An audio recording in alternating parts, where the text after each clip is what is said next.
नमस्कार दर्शकों, आप देखना शुरू कर चुके हैं पंजाब केसरी राजस्थान। तो राजस्थान की अगर मैं बात करूं तो राजस्थान में लोकसभा चुनावों को लेकर लगातार भारतीय जनता पार्टी और कांग्रेस पार्टी लगातार अपनी तैयारियों में लगी है। अब इसी कड़ी में बात कर लेते हैं भारतीय जनता पार्टी की। सबसे पहले तो भारतीय जनता पार्टी ने सबसे जो अपनी अहम जो सीटें थी राजस्थान में 15 सीटों की घोषणा कर दी है और प्रत्याशियों के नाम भी जारी कर दिए हैं। लेकिन अब अगर इसमें आगे बात करें कांग्रेस पार्टी की, तो कांग्रेस पार्टी ने अभी तक राजस्थान के अपने प्रत्याशियों की घोषणा नहीं की है। स्क्रीनिंग की जो बैठक हुई, दिल्ली में जो बैठक हुई थी, कांग्रेस की स्क्रीनिंग कमेटी की जो बैठक हुई थी, उसमें कांग्रेस पार्टी ने लगातार मंथन किया है, कुछ नामों को लेकर विचार विमर्श किया है। लेकिन अभी तक भी उम्मीद थी कि परसों जो है राजस्थान से घोषणा की जा सकती थी कांग्रेस के प्रत्याशियों को लेकर, लेकिन अभी तक वो नाम खुलकर सामने नहीं आए हैं। कांग्रेस ने सूची में नाम तो दिए हैं, लेकिन राजस्थान से अभी तक किसी का नाम नहीं लिया गया है। चूंकि देखिए, पंजाब केसरी राजस्थान से हम आपके साथ जुड़े हैं, तो राजस्थान की ही बात करेंगे।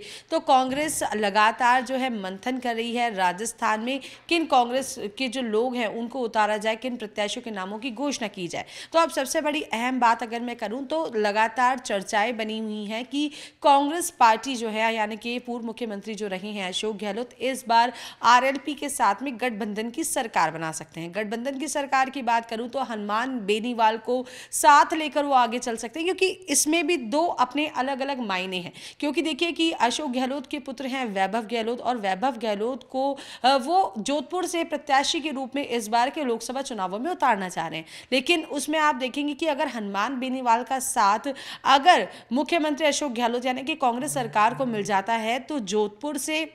कहीं ना कहीं वैभव गहलोत का जो नाम है, वैभव गहलोत की जो जीत है वो पक्की हो सकती है। लेकिन गठबंधन को लेकर अभी तक विचार विमर्श हो रहा है। अभी तक औपचारिक रूप से कोई बयान सामने नहीं आया है, कोई घोषणा नहीं हुई है कि हनुमान बेनीवाल इस बार कांग्रेस पार्टी के साथ गठबंधन करेंगे या नहीं। लेकिन हालांकि अगर दूसरी तरफ देखें तो अभी वर्तमान में वैभव गहलोत जो है जालोर से अपनी तैयारियों में जुटे हैं और लगातार कयास भी लगाए जा रहे हैं कि जालोर से उन्होंने जो है इस बार के लोकसभा चुनावों को लेकर अपनी तैयारियां शुरू कर दी हैं। लेकिन अगर हनुमान बेनीवाल अगर कांग्रेस का हाथ थाम लेते हैं, यानी कि गठबंधन की सरकार बनती है, तो सारथी के रूप में हनुमान बेनीवाल कांग्रेस के लिए सारथी के रूप में साबित होंगे। वहीं दूसरी ओर कांग्रेस के कुछ वरिष्ठ नेताओं की बात करें तो दर्शक बहुत अच्छे से जानते हैं कि कांग्रेस के वरिष्ठ नेता हरीश चौधरी और हनुमान बेनीवाल आपस में एक दूसरे के ऊपर कंज कसते हुए नजर आते हैं। और कई बार देखा गया है कि हरीश चौधरी के द्वारा लगातार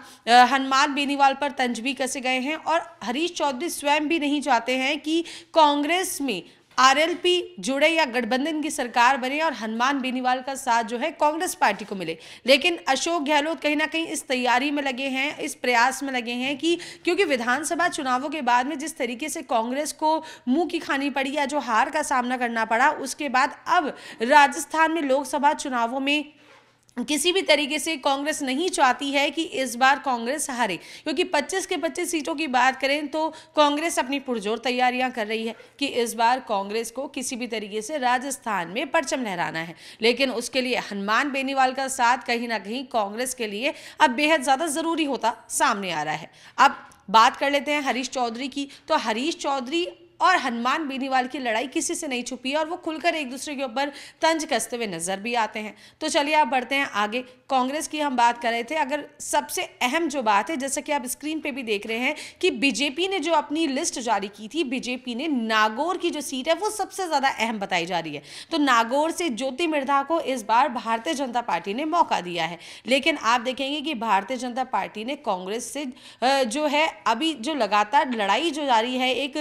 तरीके से आप देखेंगे एक कंपटीशन जो बना हुआ है कांग्रेस और बीजेपी का कि नागौर से किसको मौका दिया जाए। तो नागौर में जो सबसे बड़ा नाम जो है वो है हनुमान बेनीवाल का। तो हनुमान बेनीवाल को नागौर से उतारा जाए या नहीं उतारा जाए, क्योंकि अभी कांग्रेस ने अपनी जो सीट है नागौर की अभी उसे खाली छोड़ रखा है, उस पर कोई औपचारिक घोषणा नहीं हुई है। तो प्रोबेबिलिटी ये है, पॉसिबिलिटी ये है कि इस बार नागौर से जो है हनुमान बेनीवाल को कांग्रेस पार्टी मौका देगी। लेकिन गठबंधन के ऊपर डिपेंड करेगा कि कि अगर गठबंधन होता है, गठबंधन को लेकर जो चर्चाएं चल रही हैं, उसके बाद ही ये साफ हो पाएगा आमतौर पर कि क्या हनुमान बेनीवाल इस बार कांग्रेस के साथ जुड़कर नागौर से लड़ेंगे, क्योंकि सामने है ज्योति मिर्धा। तो ज्योति मिर्धा की अगर बात करूं तो हनुमान बेनीवाल का अच्छा खासा दबदबा नागौर से है। और कांग्रेस की बात करें तो कांग्रेस में आप देखेंगे कि कांग्रेस के ऑलरेडी 4 विधानसभा सीट और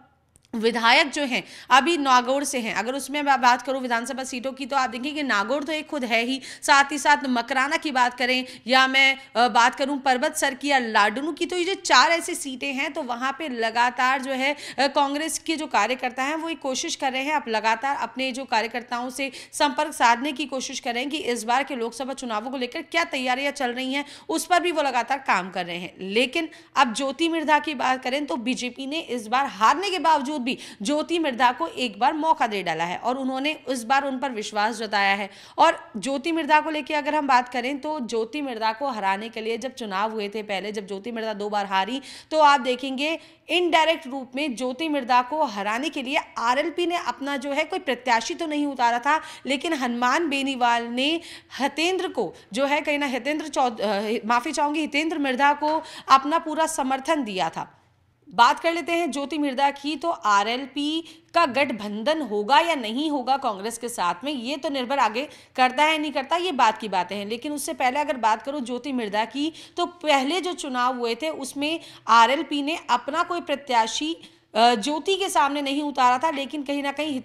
हितेंद्र मिर्धा को अपना सहयोग पूरा दिया था। और आप देखेंगे कि इनडायरेक्ट रूप में जो है उन्होंने ज्योति मिर्धा को हराने में अपनी महत्वपूर्ण भूमिका हनुमान बेनीवाल ने निभाई थी। अब इसी तरीके से लगातार जो प्रयास किए जा रहे हैं, कांग्रेस पार्टी लगातार इस प्रयास में है कि इस बार की 25 की 25 जो लोकसभा की जो सीटें हैं वो कांग्रेस के पाले में आ जाए। लेकिन उससे बड़ी बात अब कर लेते हैं विश्वास की। अब विश्वास किया जाना चाहिए या नहीं किया जाना चाहिए, ये बड़ा सवाल है, क्योंकि आप देखेंगे कि हनुमान बेनीवाल पर कांग्रेस के कुछ ऐसे वरिष्ठ नेता हैं जिन्हें कम विश्वास है, जिसमें मैं बात कर रही हूं हरीश चौधरी की अगर मैं बात करूं तो वो स्वयं नहीं चाहते हैं कि इस बार जो हनुमान बेनीवाल है उनके साथ कांग्रेस पार्टी गठबंधन करे। कारण मैं आपको बता देती हूँ कि कुछ समय पहले जब चुनाव हुए तो चुनावों के दौरान हनुमान बेनीवाल ने भारतीय जनता पार्टी के साथ में गठबंधन किया था, और जहां बीजेपी ने अपना पैर जमाना शुरू किया उस वक्त हनुमान बेनीवाल ने बीजेपी का साथ छोड़ दिया और वो उनसे अलग हो गए और उन्होंने गठबंधन बीजेपी के साथ में तोड़ दिया। तो कहीं ना कहीं एक बड़ा सवाल पैदा हो जाता है कि अगर कांग्रेस आरएलपी के साथ में हनुमान बेनीवाल के साथ में अगर गठबंधन कर लेती है तो चुनावों के बाद में क्या स्थितियां बनती हैं, क्या एक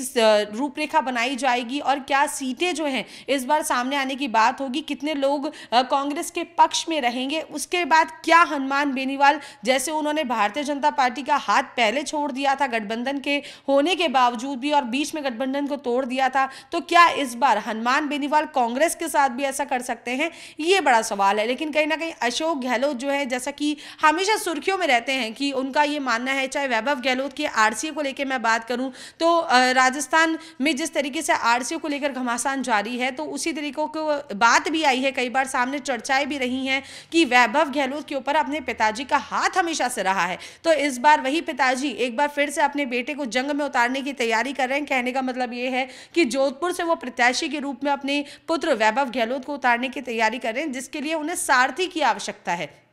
और सारथी जो बनकर जो सामने आएंगे वो हनुमान बेनीवाल उनके लिए सारथी साबित हो सकते हैं, क्योंकि हनुमान बेनीवाल का हाथ और साथ कांग्रेस के लिए इस बार राजस्थान के चुनावों में अहम भूमिका निभा सकता है। तो अब देखने वाली बात यह है, और ये तो केवल वक्त ही बता पाएगा कि जो कांग्रेस और आरएलपी के बीच का जो गठबंधन है ये होगा या नहीं होगा, और अगर गठबंधन होता है तो उसके क्या परिणाम सामने आएंगे, क्योंकि कांग्रेस के कई बड़े नेता ऐसे हैं जो स्वयं नहीं चाहते कि हनुमान बेनीवाल कांग्रेस से जुड़े। और जो ये गठबंधन की बात चल रही है, जो गठबंधन की जो चर्चाएं हो रही हैं, ये गठबंधन हो कांग्रेस और आरएलपी के बीच में, तो ये तो देखिए आने वाला वक्त ही बता पाएगा कि ज्योति मिर्धा और हनुमान बेनीवाल आमने सामने होंगे या कांग्रेस नागौर से किसी और एक नए चेहरे को लेकर साथ में सामने आएगी। तब तक के लिए देखते रहिए पंजाब केसरी राजस्थान मेरे एनालिजा के साथ। नमस्कार।